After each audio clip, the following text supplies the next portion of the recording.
প্রিয় ছাত্রছাত্রীরা, আজকের পর্বে আলোচনা করব ষষ্ঠ শ্রেণীর ইতিহাস বিষয়ে ফার্স্ট সামেটিভ ইভ্যালুয়েশন 2025 অর্থাৎ প্রথম পর্যায়ক্রমিক মূল্যায়ন ইতিহাস বিষয় নিয়ে আজকের এই পর্বে আলোচনা করব। তোমাদের তাই বলবো, পর্বটি প্রথম থেকে শেষ পর্যন্ত অবশ্যই মনোযোগ সহকারে দেখো এবং প্রত্যেকটি প্রশ্ন সহ তার উত্তরগুলো তোমরা এই পর্বে কিন্তু দেখে নাও। এবং পাশাপাশি বলে রাখি, এই সম্পূর্ণ প্রশ্ন সেটটি ফ্রি পিডিএফ পেতে তোমরা ভিডিও ডেসক্রিপশন বক্সে দেখো টেলিগ্রামের লিঙ্ক দেওয়া রয়েছে। তোমরা প্রত্যেকে টেলিগ্রামে জয়েন হও এবং তার পাশাপাশি কমেন্ট করে জানাও যে তোমাদের পিডিএফটি প্রয়োজন আছে, এবং সেখান থেকে তোমরা কিন্তু সম্পূর্ণ ফ্রিতে এই পিডিএফগুলো ডাউনলোড করে নিতে পারবে। তো উত্তরগুলো আলোচনা শুরু করছি, তোমরা একবার দেখে নাও। প্রথম এক দাগে নির্দেশ দেওয়া রয়েছে যে সঠিক উত্তরটি বেছে নিয়ে লেখো। এখানে 6টা প্রশ্ন, অর্থাৎ 1 মার্কস করে 6 নম্বর। প্রশ্ন কি? প্রশ্ন বলা রয়েছে আদিম মানুষের জীবনে প্রথম জরুরি যে আবিষ্কার। উত্তর করবে আগুন। 2 নম্বর, ভীমবেটকা গুহাটি অবস্থিত। এটা হচ্ছে মধ্যপ্রদেশে, এই ভীমবেটকা গুহাটি কিন্তু অবস্থিত রয়েছে। গ, হরপ্পা সভ্যতা ছিল কোন যুগের? তো অপশন দেখে এটা বোঝা যাচ্ছে যে কোন যুগের। তো হরপ্পা সভ্যতা ছিল মূলত কিন্তু তামা ও ব্রোঞ্জ যুগের, বা তাম্র ও ব্রোঞ্জ যুগ যদি থাকে তাও কিন্তু এক, তাম্র আর তামা কিন্তু একই। তাহলে হরপ্পা সভ্যতা হচ্ছে তামা ও ব্রোঞ্জ যুগের সভ্যতা। ঘ, এখনো পর্যন্ত সবচেয়ে পুরনো আদিম মানুষের খোঁজ পাওয়া গিয়েছে। তো জায়গার নাম দেওয়া আছে, যেমন পাকিস্তানে, পূর্ব আফ্রিকায়, ভারতে আর হচ্ছে ইউরোপে। তাহলে এর মধ্যে সঠিক উত্তর হবে পূর্ব আফ্রিকাতে এখনো পর্যন্ত সবচেয়ে পুরনো আদিম মানুষের খোঁজ কিন্তু পাওয়া গিয়েছে পূর্ব আফ্রিকায়।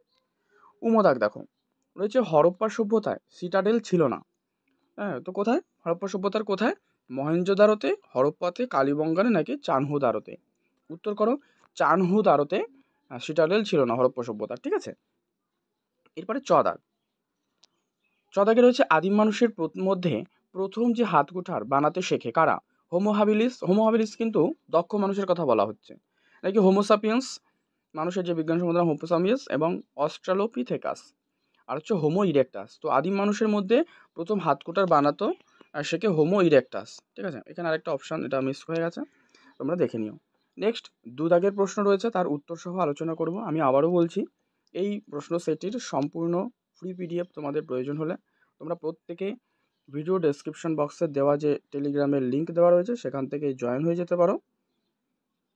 ঠিক আছে, সেখান থেকে এই সমস্ত প্রশ্ন সহ এই যে উত্তরগুলো রয়েছে সেগুলি তোমরা সম্পূর্ণ বিনামূল্যে অর্থাৎ ফ্রিতে তোমরা কিন্তু ডাউনলোড করে নিতে পারবে। এবং তোমাদের অন্যান্য বিষয় সংক্রান্ত যে কোনো প্রশ্ন সমাধানের যদি প্রয়োজন হয় অবশ্যই প্রত্যেকে কমেন্টে জানাবে, তোমাদের সেই সমস্ত প্রশ্নগুলোর উত্তর যথাযথভাবে কিন্তু দিয়ে দেওয়া হবে। এবং এখানে দেখো 2 নম্বর দাগে যে নির্দেশ দেওয়া, যে নিচের প্রশ্নগুলোর নির্দেশ মতো উত্তর দাও। মানে যেমন প্রশ্ন তোমাকে সেই অনুযায়ী উত্তর লিখতে হবে। এগুলো এসএকিউ প্রশ্ন বলা হয়। ক দাগে রয়েছে কোন কোন ধাতু মিশিয়ে ব্রোঞ্জ তৈরি হয়? তো মনে রাখবে তামা আর টিন মিশিয়ে কিন্তু ব্রোঞ্জ তৈরি করা হয়। 2 নম্বরে খ দাগে রয়েছে মেহেরগড় সভ্যতার অন্যতম বৈশিষ্ট্য কি? মেহেরগড় সভ্যতার অন্যতম বৈশিষ্ট্য হলো সমাধিক্ষেত্র। গ, স্পেনের একটি পাহাড়ি এলাকার নাম লেখো। স্পেনের একটি পাহাড়ি এলাকা হলো আলতামিরা। ঠিক আছে, এটা ভালো করে মনে রাখবে তোমরা। নেক্সট, সত্য মিথ্যা নির্ণয় করো দিয়েছে। যে চৈনিক সভ্যতা গড়ে উঠেছিল নীল নদের তীরে, এটা কিন্তু মিথ্যা, এটা মিথ্যা। তাহলে তোমরা এখানে HW করতে পারো, এক দাগ দিয়ে উত্তর জানাবে কমেন্টে যে তাহলে সত্যটা কী হবে। ঠিক আছে, যেমন এখানে বললাম যে চৈনিক সভ্যতা গড়ে উঠেছিল নীল নদের তীরে, এটা মিথ্যা, তাহলে সত্যটা কী হবে অবশ্যই তোমরা জানাবে যদি তোমরা পারো। নেক্সট, 3 দাগে রয়েছে 2 মার্কসের প্রশ্ন, অতি সংক্ষিপ্ত উত্তর দাও যে কোনো দুটো। তো 3টে প্রশ্ন পাবে, তার মধ্যে থেকে 2টো প্রশ্নের উত্তর লিখলেই তোমাদের চলবে, 2 মার্কস করে। 2টো প্রশ্ন অর্থাৎ 4 নম্বর। তো প্রশ্ন হচ্ছে এপ কাকে বলে? তো লেখো লক্ষ লক্ষ বছর আগে এক ধরনের শিম্পাঞ্জি গরিলা জাতীয় লেজহীন বড় আকারের বানরের মতো প্রাণীকে বলা হতো এপ। এটা লিখলে।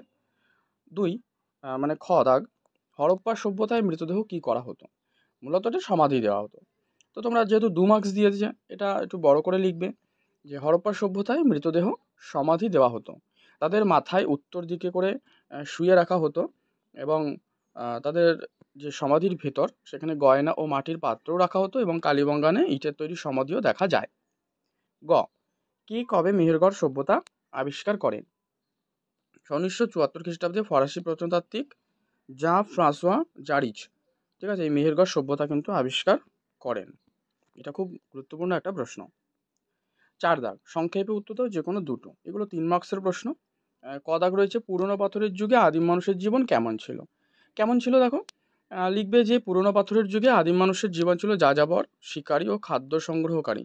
যেখানে তারা দলবদ্ধভাবে কিন্তু শিকার করতে যেত, ফলমূল নিয়ে আনতে যেত, বা শিকার করতো, ফলমূল ও অন্যান্য খাদ্য সংগ্রহ করতো, এবং গুহায় আশ্রয় নিত। আর পুরনো পাথরের যুগে আদিম মানুষ নিজেদের খাবার নিজেরা বানাতে পারতো না। তো তারা শিকার করে ফলমূল জোগাড় করে নিজেদের পেট ভরাতো। আর গুহায় আশ্রয় না পেলে কি খোলা আকাশের নিচেই তাদের দিন কেটে যেত। তাই বলা চলে যে পুরনো পাথরের যুগে আদিম মানুষের জীবন ছিল বেশ কঠিন এবং কষ্টকর বা কষ্টের। খ হরপ্পা সভ্যতার লিপি কেমন ছিল? হরপ্পা সভ্যতার লিপি, যেটা হচ্ছে সিন্ধু লিপি নামেও পরিচিত, তবে এখনও সম্পূর্ণরূপে পাঠোদ্ধার করা সম্ভব হয়নি, তবে এটি বর্ণানুক্রমিক ছিল না। এতে প্রায় 300 থেকে 400টি ভিন্ন প্রতীক ছিল। আর এই লিপিগুলো ডান দিক থেকে বাম দিকে লেখা হতো, যার জন্য কি লিপিতে যে ছোট চিহ্নগুলো সেগুলো সংখ্যা বোঝাতো, ব্যবহৃত হতো সংখ্যা বোঝানোর জন্য। আর হরপ্পা লিপির সঙ্গে দ্রাবিড় ভাষায় মিল পাওয়া যায়, ঋগ্বেদের ভাষাতেও কিন্তু এর প্রভাব দেখা যায়। এরপর গয়ে রয়েছে ভীমবেটকা টিকা। তো ভীমবেটকা কোথায় অবস্থিত, এটা প্রথম এমসিকিউর মধ্যে কিন্তু আমরা পেয়েছিলাম যে মধ্যপ্রদেশে অবস্থিত। তো তুমি সূচনাভাবে লিখতে পারো, পয়েন্ট করে লিখতে পারো, সেক্ষেত্রে নম্বর কিন্তু ফুল মার্কস পাওয়ার সম্ভাবনা প্রবল থাকে। এবং সূচনা যে মধ্যপ্রদেশের ভোপাল থেকে কিছুটা দূরে বিন্ধ্য পর্বতের গা ঘেঁষে নির্জন জঙ্গলে ভীমবেটকা অবস্থিত। তো এবার পয়েন্ট করবে গুহার খোঁজ। ঠিক আছে, যে 1957 খ্রিস্টাব্দে এখানে বেশ কিছু গুহার খোঁজ মেলে। আর বৈশিষ্ট্যগুলো কতগুলো পয়েন্ট লিখবে, যেমন ভীমবেটকার গুহাগুলিতে পুরনো পাথরের যুগ থেকে আদিম মানুষেরা বসবাস করতো। তোমরা সিরিয়াল বাই করবে পরপর করে, নিচে নিচে, একের নিচে দু দাগ, এখানে যেখানে একটু এলোমেলো বেঁকিয়ে দেওয়া রয়েছে তোমরা পরপর করার চেষ্টা করবে, ঠিক আছে? তো সেক্ষেত্রে দেখো এটা রয়েছে 2 নম্বরে, গুহার দেয়ালে আদি মানুষের যে আঁকা ছবি সেটা পাওয়া গেছে। আর ছবিগুলি প্রায় সবই কিন্তু শিকারের দৃশ্য। 3 নম্বর কি, পাশাপাশি দেয়ালগুলিতে নানা রকম বন্য পশুর ছবি, পাখি, মাছ, কাঠবিড়ালির মতো প্রাণীর ছবিও কিন্তু দেখা যায়। ঠিক আছে, তাহলে 4 নম্বর পয়েন্ট করো, যে এছাড়াও হাতে পায়ে গয়না এবং মুখোশ পরা মানুষের একা বা দল বেঁধে শিকারের ছবিও দেখা যায়। 5, অনেক ক্ষেত্রে মানুষের সঙ্গে কুকুরের ছবিও কিন্তু দেখা যায়।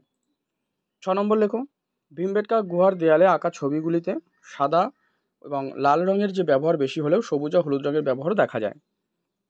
5 দাগ, এগুলো 5 মার্কসের প্রশ্ন, দুটো লিখতে হবে। সংক্ষেপে উত্তর দাও। কি বলছে, নব্য অবস্থার যুগে মানুষের কেমন পরিবর্তন ঘটেছিল? আর ক্ষয়ে রয়েছে হরপ্পাবাসীর নগর জীবন কেমন ছিল? আগুনের ব্যবহার জানার ফলে মানুষের জীবনে কি পরিবর্তন ঘটেছিল? ঠিক আছে, তো এই হচ্ছে তোমাদের সম্পূর্ণ প্রশ্নপত্র আলোচনা করলাম। পর্বটি ভালো লাগলে লাইক করো, শেয়ার করো, চ্যানেলে নতুন হলে অবশ্যই সাবস্ক্রাইব করে রাখো, এবং সম্পূর্ণ ফ্রি পিডিএফ তোমরা কিন্তু টেলিগ্রাম থেকে সংগ্রহ করে নাও। তোমাদের যে কোনো প্রশ্ন সমাধানের প্রয়োজন হলে অবশ্যই কমেন্ট করে জানাবে, সেই সমস্ত প্রশ্নগুলো কিন্তু সমাধান করে দেওয়া হবে।